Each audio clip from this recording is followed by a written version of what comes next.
Yeah, and we could have it all if we did this. That's the way to start it, really.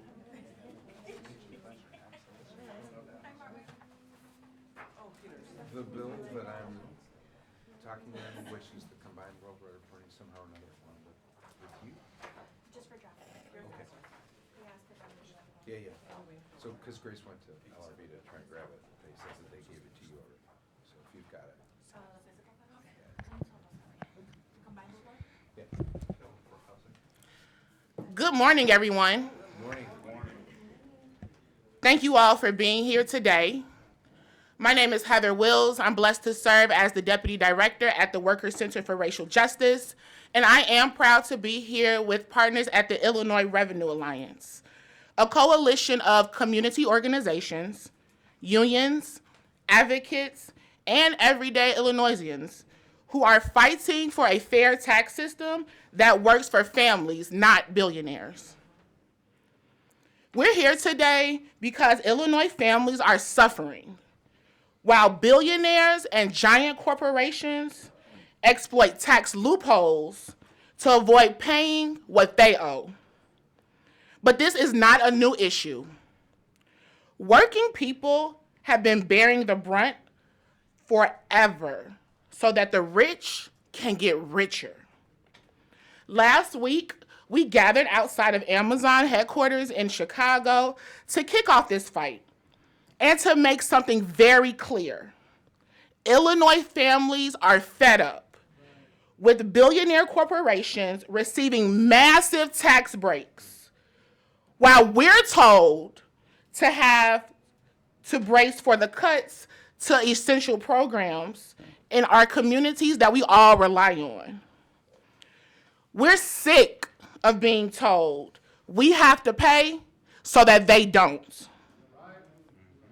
So today we are here to share real solutions and finally put working people over corporate greed. At its very core, this moment is about heroes and villains. We do have some heroes today, but the villains are very easy to spot.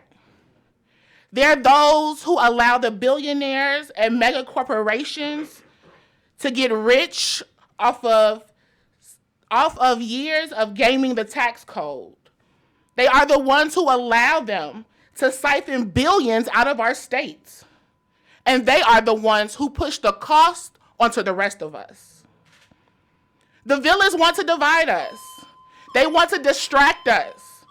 All the while SNAP, Medicaid, child care, transit, and even immigrant services are on the chopping block. But today, these villains have met their match.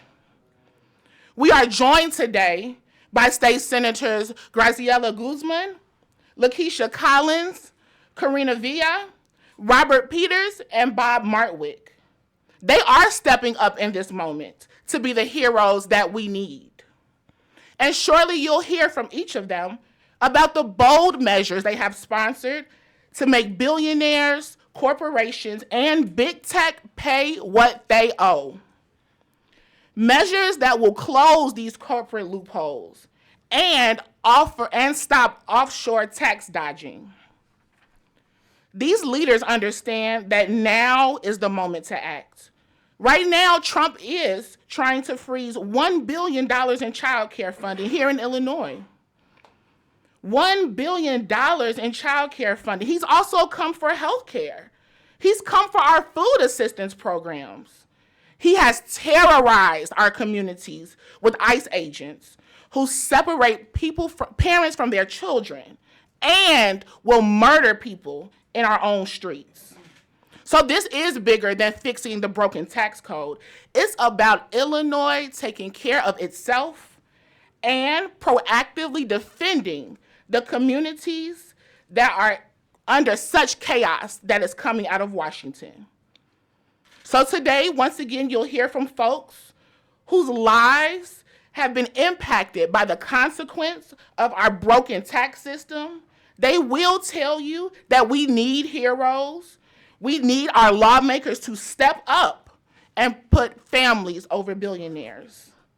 So I'll end with this. We do have a moral choice right here in our state, and we're facing it in this moment. Illinois does have the resources that it needs to protect all people. But what we don't have is the option to cut our way out of this crisis. Cutting Medicaid is not an option. Cutting child care is not an option. Cutting SNAP benefits are not an option.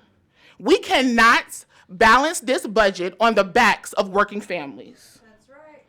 With that being said, I want to introduce our first speaker this morning, Nick Dodson.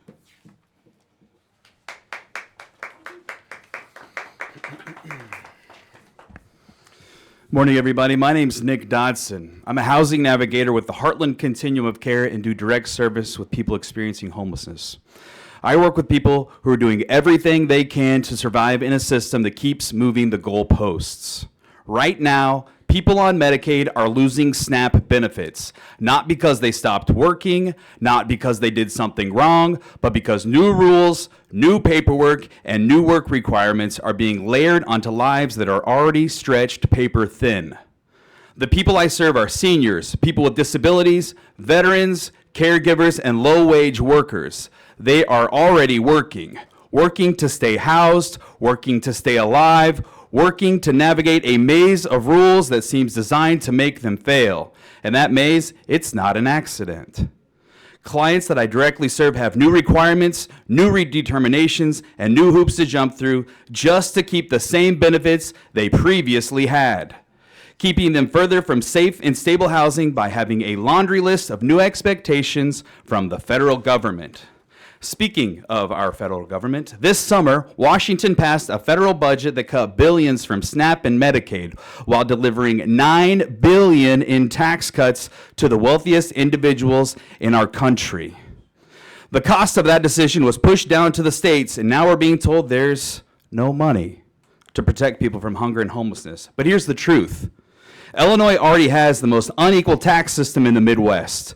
The poorest family in the state pay more than twice their share of their income in taxes than the wealthiest. But we have a choice and a moral obligation to take care of our neighbors in need. Because you cannot cut food and health care and then act surprised when homelessness increases. Our shelters cannot absorb this. Our outreach workers cannot absorb this. Our hospitals cannot absorb this. Illinois could raise billions of dollars every year by simply closing corporate tax loopholes, forcing billionaires to pay their fair share, and taxing big tech companies that profit off of our personal data. This is not a question of scarcity. This is a question of priority.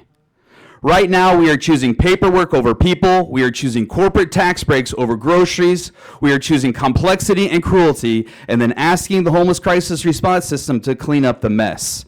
This is not sustainable, and it's wrong. We are here today to say restore SNAP access, end harmful work requirements, and replace federal cuts with state action. Thank you.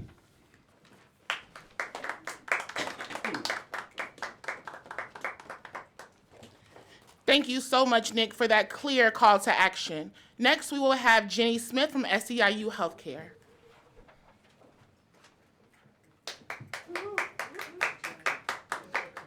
Good morning, everybody.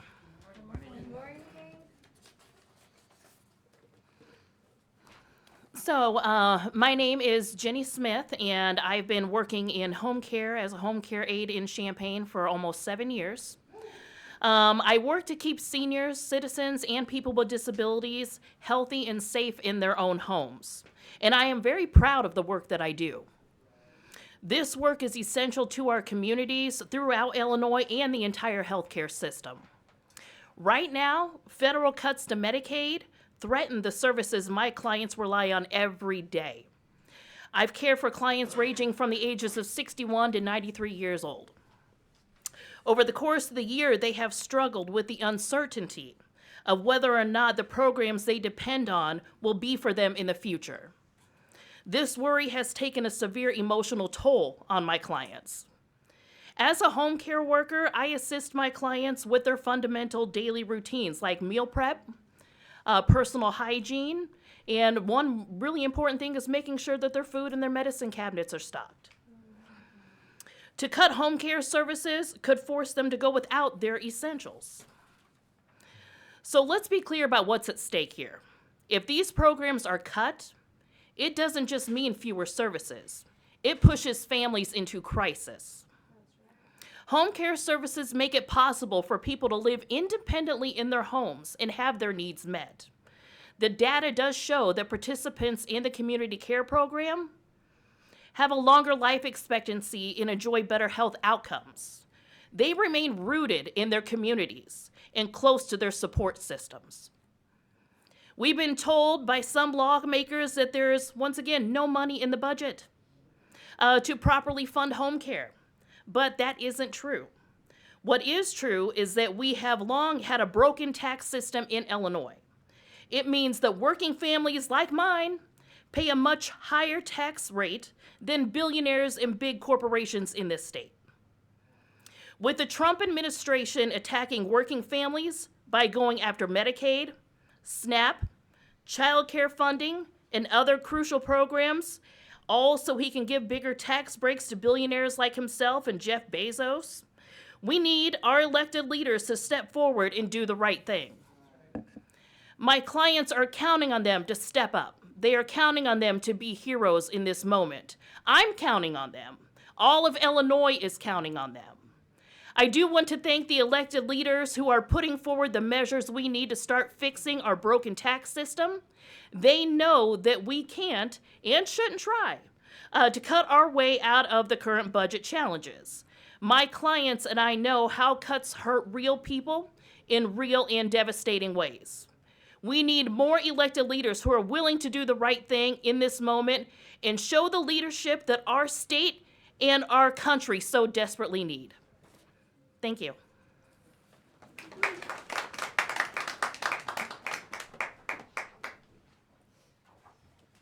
Thank you so much to Nick and Jenny, two directly impacted voices.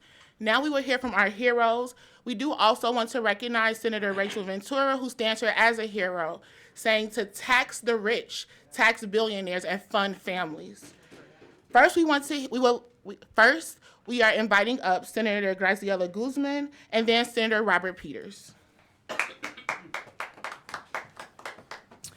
Hi, good morning, everyone. I'm State Senator Graciela Guzman. I proudly represent Illinois' 20th District in the northwest side of Chicago. And I'm here to lay out some basic facts and truths that I think you've heard a lot from our community members. And thank you so much for coming to Springfield to lay testimony. So fact number one, at a time when billionaires, mega corporations, and tech giants are reaping massive benefits from the Trump administration's big, ugly tax breaks for the super wealthy, we have a moral obligation in the state of Illinois to fix our state's long broken tax code. The very wealthy in Illinois, including our massive corporations, have long enjoyed a tax system which lets them reap huge profits in our state without paying what they owe.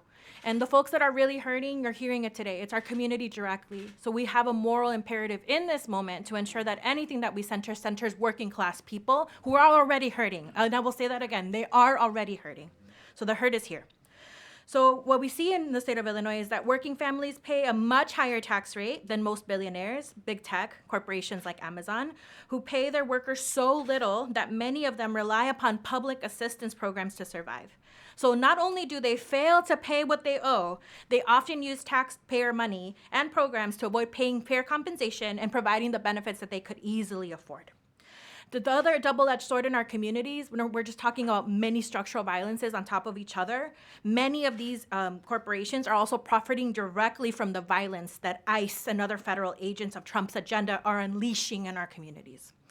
Fact number two is that they're very hopeful that in the fear and chaos of everything that the Trump administration is yielding in our communities and sowing, that we in the state of Illinois won't connect these dots, that we will fail to fix our broken tax system and resort to cutting services for working class families instead of forcing the rich to pay what they owe to our system.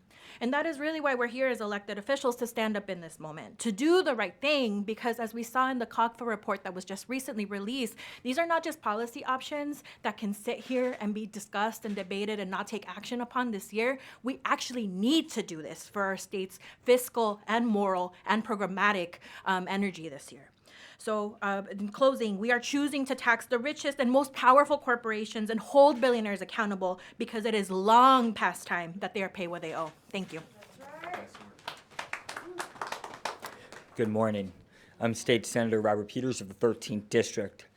You know, I have this whole speech, and I kept thinking this whole time, I have a whole host of food pantries, I have safety net hospitals, I have some of the richest zip codes in the state and the country, and some of the poorest, most working class zip codes in the state. And last winter, I went to go visit a food pantry, and I just asked them how many people are they seeing regularly.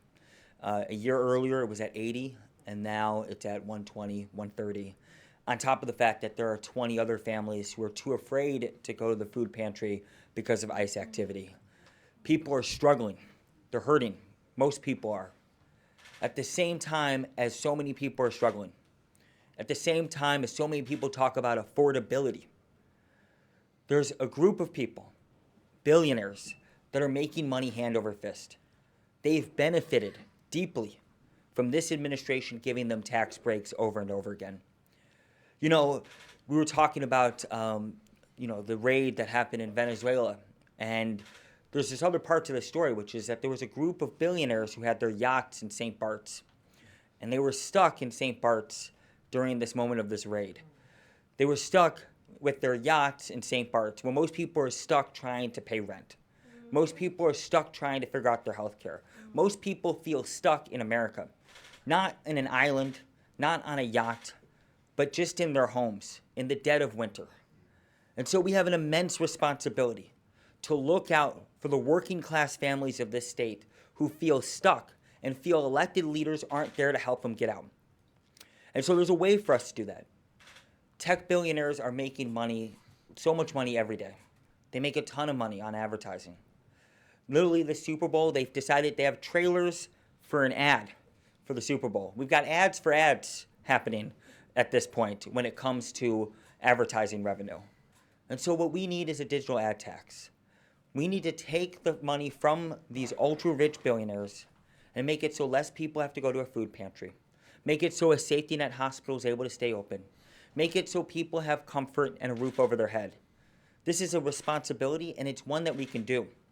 It's one that we can make happen, and it's one to make sure that Illinois remains on the road it's been since Bruce Rauner. We cannot cut services for people. It is not right for us to do that. After so many years where people have experienced the pain of austerity, we cannot do that. It is our responsibility to step up and tax these billionaires, particularly these rich tech billionaires who have no deep connection to our community, but want to extract as much wealth from our community as possible. And so I'm calling on everybody. This isn't not just elected leaders, to the general public to understand there are many of us who want to fight for you. We're here. We're all in this collective space together. Call on your elected leaders and tell them to have a vision about what this state can and should be.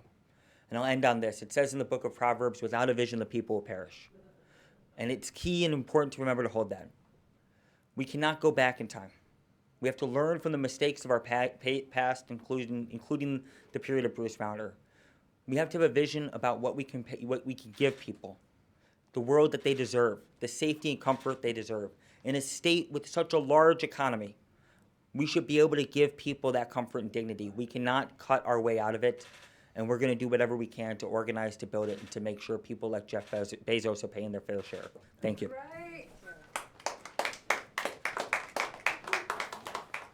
Thank you so much.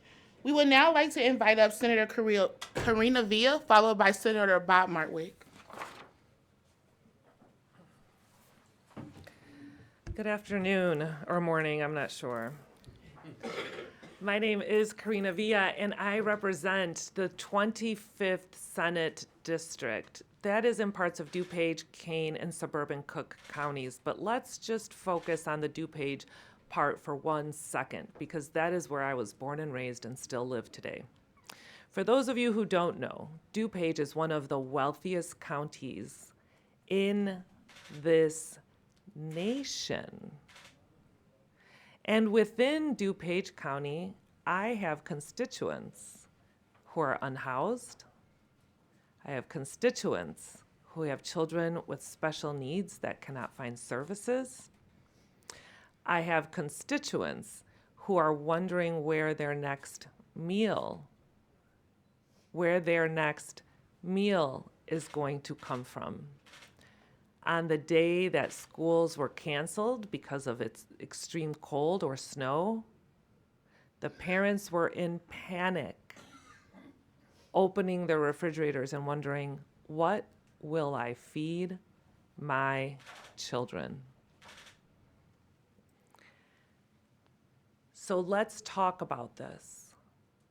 This federal government is giving away money to masked monsters to come to our streets and kidnap people, giving that money away by the fistful.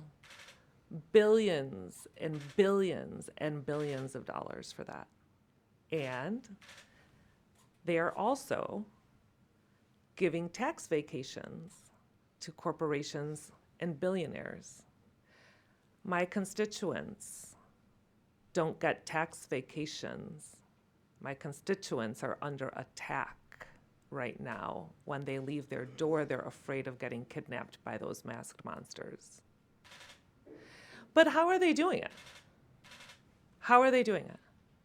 They're slashing the budget for housing, healthcare, education, food, et cetera, et cetera, et cetera. So we in Illinois need to be the adults in the room, right? We in Illinois need to tax those corporations and those billionaires. Let's talk about budgets, because budgets aren't just numbers on a page, right? They're the faces of all of these families. Budgets are moral documents. So let's talk for 1 second about our budget last year. Did you know that we balanced our state budget by cutting $330 million for health benefits for immigrant adults? Did you know that we balanced our state budget by cutting $14.6 million for housing and homeless prevention?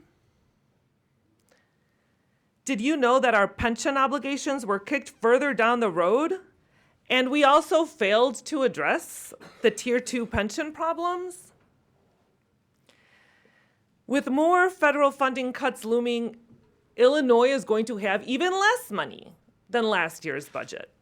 And if we don't fight back with taxing the ultra-wealthy, we're going to continue to chop services in order to balance budgets. And our families can't continue to afford one more cut or one more line item that is not fully funded.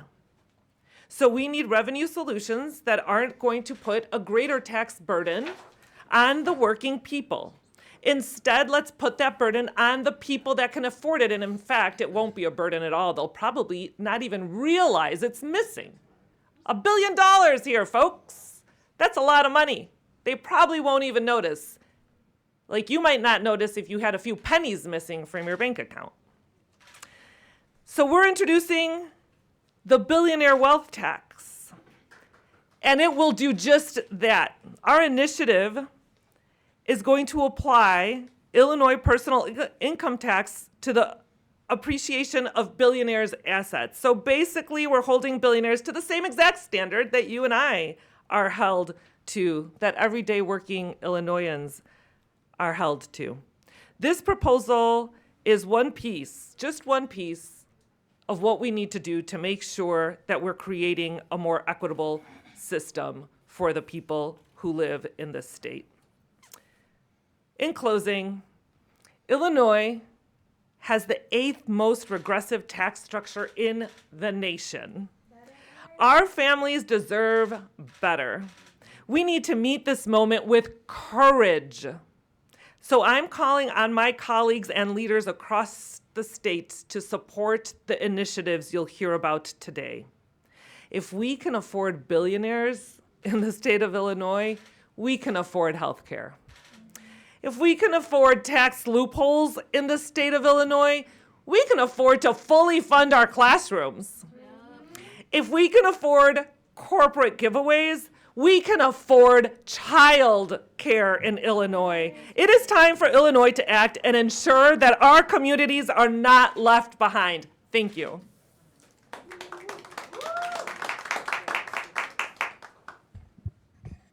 Good morning. My name is Rob Martwick. I'm a state senator from the northwest side of the city of Chicago and some of the surrounding suburbs. Now, you've heard a lot about what's wrong with our tax system, and I don't want to belabor the general concepts. We all get it, and we all get what we're trying to do here. But I want to start out with just a short discussion about 3 boats, okay? 3 boats. I'm going to start with Launchpad. It's a 387-foot Fed ship super yacht, which is among the world's largest, featuring 13 staterooms for 26 guests and a 48-person crew. Then there's U-81, which is a 262-foot specialized support vessel acquired in 2025 to manage watercraft, submarines, and a helicopter. That's a support ship for the biggest mega yacht in the world.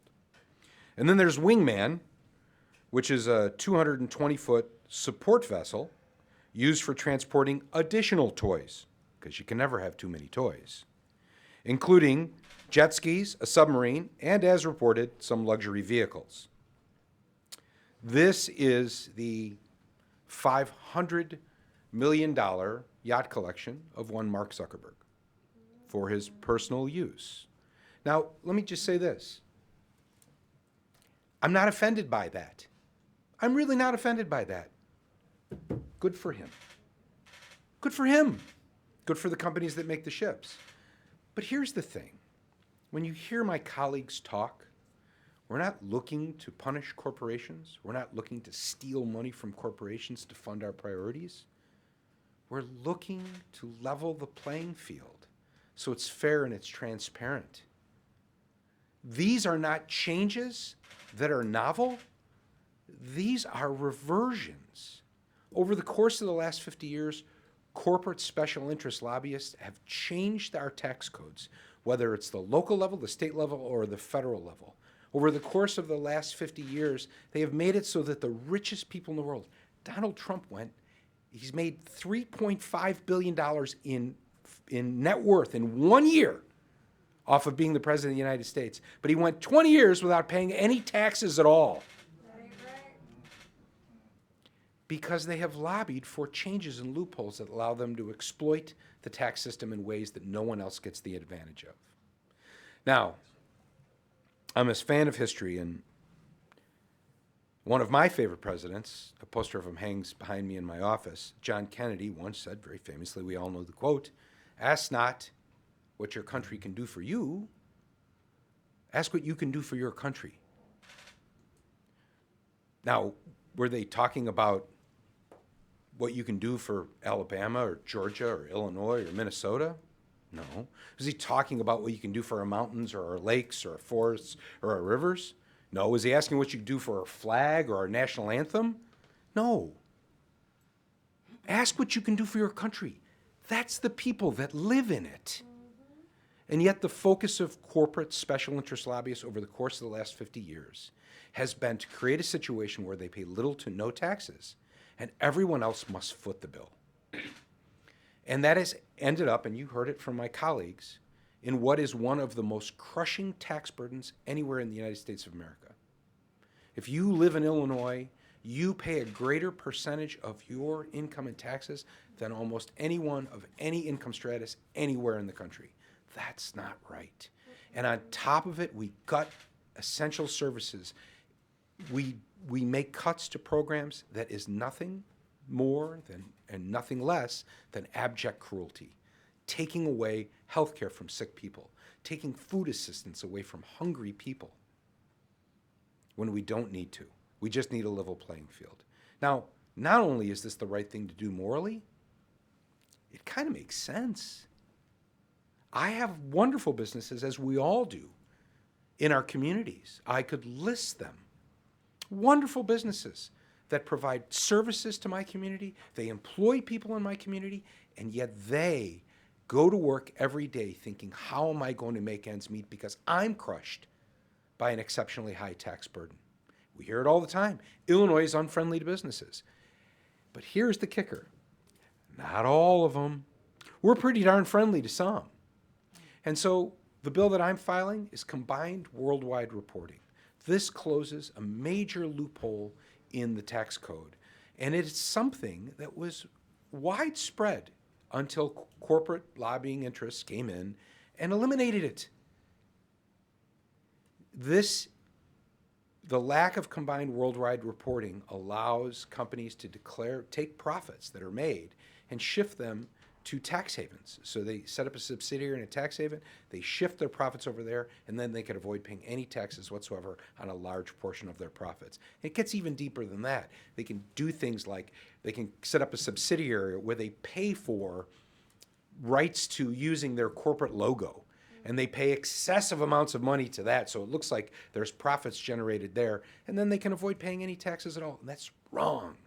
Ask what you can do for your country, for your people, for your neighbors, for the people that make this country what it is. It's time that we do that in this state. It's time that we relieve the crushing tax burden on middle-class families and small businesses across the state that are trying to make ends meet. It's time that we have a transparent and level playing field. When we do that, policymakers like us can actually make good decisions that lead to a lower tax burden for all. Thank you. Thank you so much. We will have final remarks and then closing final remarks from Senator Lakesia Collins. Thank you. Good morning, everyone. I think we're still in the morning. Again, I'm State Senator Lakesia Collins from the 5th Senate District. I represent the West Side, the Near West Side, and the Near North Side. Very diverse district. It's the district where, let me start over, former healthcare worker, and I'm a working mother.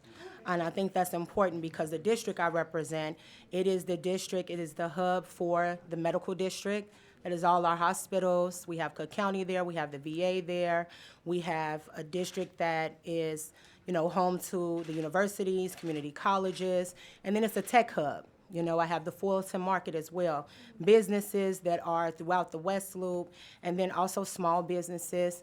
And when I think about the district, when I say it's a very diverse district, parts of the district are way more wealthy than certain parts of the district. And so I've been working really hard to close that wealth gap, but to make sure that equity is spread across.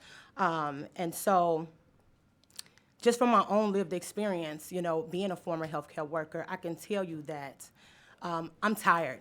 I'm tired of taxes being on the backs of working class people.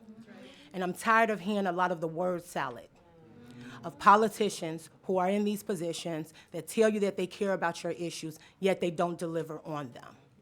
And so I'm proud to stand here today with my colleagues who have been fighting hard to make sure that we right the wrongs, that we level the playing field. But I'm also going to talk a little bit about what my district also experienced when it comes to a lot of these disparities, not only just in healthcare, because with the Trump's big ugly bill, and I'm gonna take my time because everybody else had that time, but with Trump's big ugly bill and all of these massive cuts that he made, and also with HIV and AIDS World Day coming up here, it's the highest population of returning citizens. The highest population of returning citizens. And African Americans, to this day, they won't reach ground zero in 2030. We're already in 2026. Yet they lack in the funding to address the epidemic when it comes to HIV and AIDS. And that is important. So meanwhile, these billionaires and mega corporations, they're all doing fine. They're all doing fine. People like Jeff Bezos with Amazon, 0 in federal taxes, 0. And I know I paid mine, I know you all paid yours, paid 0. Am I mad at him? Nope. He supported Trump. Others that like him supported Trump. And he got a nice little pet on his back. While his workers, though, who helped build his company, are struggling to keep their heads above water, just like so many other working class people around here.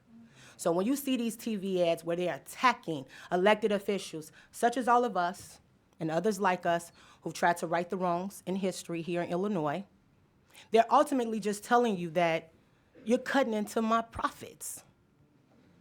I probably won't be able to buy another jet or a yacht. They don't have to look at tags in a store. They don't have to put things back when they get up to the register because they did their budget. Hell, they probably didn't even go into the store themselves. Probably even go to the cleaners themselves. They probably don't know what the cleaners look like. But everyday working people have to keep making those hard choices every single day. I do it, and I'm a state senator. So don't let the title fool you. I can go into the grocery store, put all types of stuff in my cart, and forget that I can only spend $200, even though I got 3 growing boys. And that puts a dent in my pocket. And this is a job that I choose, the job that I was blessed to have, to advocate for people like me. But the reality is that they are squeezing the life out of people. And people who are in a position of power to actually change it with a stroke of a pen are playing a game. And the games must stop. This summer, Trump and Republicans passed that big, ugly bill that provided billions of dollars to ICE, a terrorist group. And if you know your history, they were just like the slave catchers. There's an interconnection there between the black community and the migrant community. Let's not get that mistaken. And they cut billions of funding for programs that families rely on, that are essential to families. It also gave $9 billion in tax cuts to the wealthiest individuals and corporations right here in Illinois, which are expected to result in an $830 million hole in our state budget. And I dare anybody ask me where the cut's gonna come from. We don't have to accept any of those giveaways, not here in Illinois. Back in October, during our veto session, the General Assembly took an important first step towards removing Trump's tax giveaways from our state tax code. But so much more remains undone. That's why I'm proud to support legislation that will finally close the corporate tax loopholes and finish the job. What our proposal would eliminate with these Trump tax giveaways and close a set of previously existing loopholes that were identified and targeted for closure by Governor Pritzker back in 21, loopholes that remain on the books and continue to benefit narrow corporate interests. This proposal alone would generate an estimate of $700 million annually. That's revenue we desperately need to protect essential services and invest in our communities. And I'll say it again, we don't want any more word salad. We don't want anybody else to say, yes, I support this. Yes, I think we need to have fair taxes. No, we need to cut those. We need to eliminate all those tax loopholes. Because if we go back to what Trump said when he ran the first time, he said, well, they all benefit from the same thing. They could fix it if they want to. He invited them in to do it. But we're going to do that here in Illinois. So thank you all for coming down here. Thank you all for fighting. There is a clear distinction between heroes and villains. We are your partner. We are not, celebrities. We are your partners in this fight. Thank you. Thank you.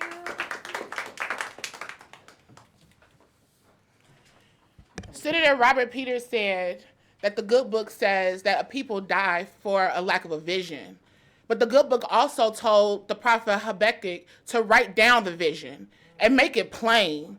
And on each of these signs, our vision is very plain. We must fund healthcare and tax billionaires. Your sign also says fund immigrants, tax billionaires, fund communities, fund everything, tax billionaires. So our message is plain. Our voices are lifted. We have our heroes who will be submitting bills that include the digital ad tax, the billionaire wealth tax, worldwide combined reporting tax, and closing corporate loopholes. We have made our vision plain. It is up to our villains to become heroes and our heroes to take us to the finish line. We thank you for joining. Are there any questions before we adjourn? Before you begin, I would like to invite Greg Will up to answer any questions. Hi, everybody. Greg Will, Research Director for SEIU Healthcare Illinois, Indiana. And I saw some hands raised and heard some people. I'm going to go in the order that I saw, which is you, because I was sitting by you. And then there and there. This is, Yeah, sorry. Okay, yes, go ahead. This is a question for any of the senators or anybody who's up here, or whoever. You know, so even like Governor Pritzker has really kind of championed big business coming to Illinois. It's good for the economy. It's good for the state. It's good for the city of Chicago as the economic engine, as everyone says. So I guess like with proposals like this, you know, how do you implement what you want to implement with, you know, millionaires tax, closing these corporate loopholes, et cetera, while not enticing some of these big business to just say, I'm being taxed too much, I'm going to leave the state of Illinois? How do you walk that line? How do you, you know, balance that? How do you reconcile that in order to accomplish what you want to accomplish? Yeah, I was going to say, any senators want to get in first? The answer is, how can we not? The economy, it's not going to keep working if we give all of our money away to the rich. That's not our labor force. That's not our resources. So the way to have a strong economy is putting these dollars back into our community that make a strong economy to attract more businesses to come to Illinois. That's what it means to have smart incentives. But giving billions away to cut our families' resources, that weakens the entire system. So the question shouldn't be, oh, how do we tax the rich and have them not leave? How do we support our people so we have a strong economy that's sustainable and can continue to make Illinois the best state it can be? Sorry, Rachel Vinter for the 43rd District, State Senator. Senators, have any of you talked to Governor Pritzker about this, and what was his reaction? I'm so sorry. There is another press conference waiting. We do invite your questions in the hallway. We do want to honor the time that they have reserved for this room. So thank you once again.